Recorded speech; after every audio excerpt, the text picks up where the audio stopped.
सभी सम्मानित साथियों को मेरा क्रांतिकारी जय भीम। भारत की एक कड़वी सच्चाई है, जाति है कि जाति नहीं। हमने सुना था कि जाति ने पूछो साधु की, पूछ लीजिए ज्ञान, मोल करो तलवार की, पड़ी रहन दो म्यान। जस केतन के, पात पात में पात, तस मानुष के जाति के, जाति जाति में जात। रविदास मानुष ना जुड़े, जब तक जाति न जात। ये जाति है कि जाति नहीं। मामला बहुत हाईलाइट है। इटावा के कथावाचक यादव, जिनके साथ अमानवीय घटना हुई, मानवता की सारी हदें पार कर दी गई। उन्हें घसीटा गया, मारा गया, पीटा गया, उनके बाल छील दिए गए, चुरकी छील दी गई। इतना तक तो चलो ठीक है, जितना अपमान किया गया। लेकिन आप कल्पना कर सकते हो, किसी इंसान के मूत्र से उनके ऊपर छिड़का गया। कितना दुखद घटना है, आप कल्पना करके सोचें।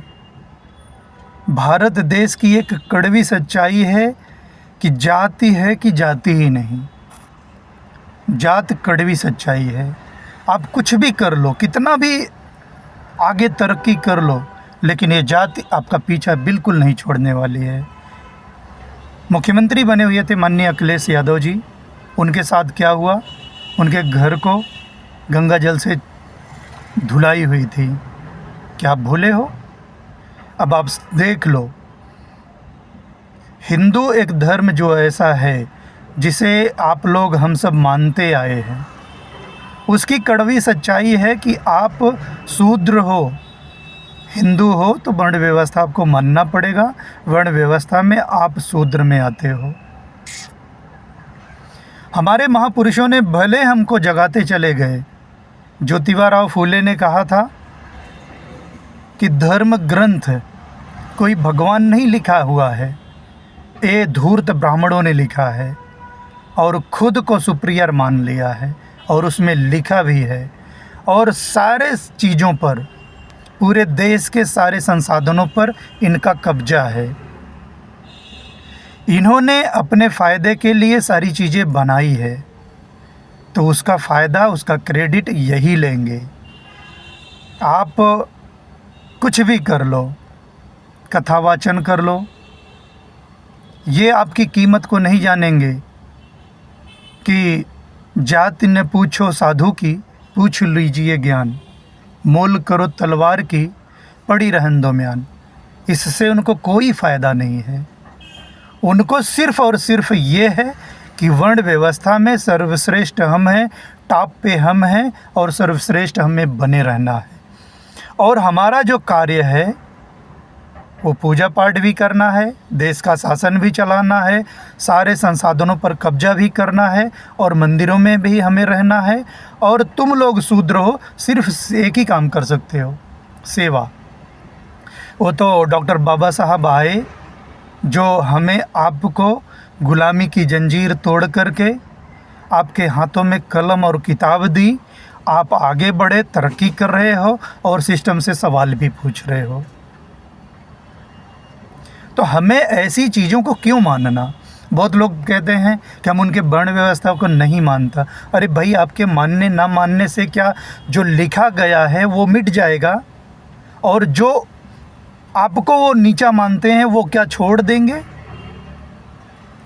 इसलिए हमें आपको ऐसे धर्म को, जहां आपको सम्मान न मिले, आपको हमेशा नीच बनाए रखे, ऐसे धर्म को लात मार देना चाहिए। जहां हमें समतावादी, मानवतावादी, और देश में छोड़ो पूरे विश्व में उनको मानते हैं। लाइट ऑफ एशिया कहा गया। बुद्ध एक ऐसे कड़वी सच्चाई है कि पूरा विश्व उनको मानता है। भारत के जो लोग चाहे कॉरपोरेटर घराने की नीता अंबानी हो, वो भी विदेश जाती हैं तो कहती हैं कि हम बुद्ध की धरती से आए हैं। प्रधानमंत्री या कोई भी प्रतिनिधित्व देश का करने के लिए विदेश जाता है तो वो ये कहता है कि हम बुद्ध की धरती से आए हैं। ये नहीं कहता है, अपने किसी भी देवी देवता का नाम नहीं लेता, क्योंकि उसे पता है कि वो भारत छोड़कर गए नहीं। अगर कोई भारत के बाहर कोई है जिनकी पहचान है तो एकमात्र ऐसे हैं तथागत बुद्ध।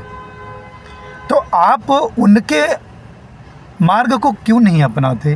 क्यों आप जलील हो रहे हो? हम सबको चाहिए कि समतावादी बने, मानवतावादी बने।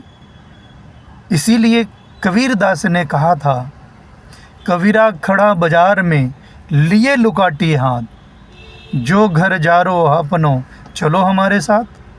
तो अगर आप सही हो तो आ जाओ सच के मार्ग पर।